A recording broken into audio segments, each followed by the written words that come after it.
মাহে রমজান সামনে, এবারের রমজানে টার্গেট নাও 30 দিনের রোজার মাধ্যমে দিল থেকে আল্লাহর কাছে এইভাবে 30টা দিন হাতে গুনে তুমি আল্লাহর সাথে ওয়াদাবদ্ধ হও যে আল্লাহ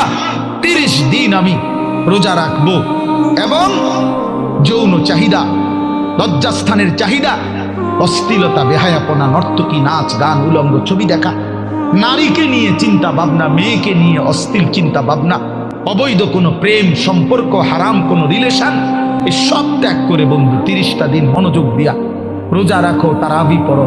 ইফতার করো, সাহারি করো, তাসবিহ পড়ো, তেলাওয়াত করো, কোনো আলেমে দ্বীনের সাথে উঠা বসা করো, ইমাম সাহেবের সাথে সম্পর্ক করো। ইনশাআল্লাহ দেখবা আল্লাহ চাহে তো 30 দিনের মাথায় আল্লাহ বলেন লাআল্লাকুম তাত্তাকুন, আমি আল্লাহ ওয়াদা দিলাম মোমেন তোকে মুত্তাকি বানিয়ে দেব।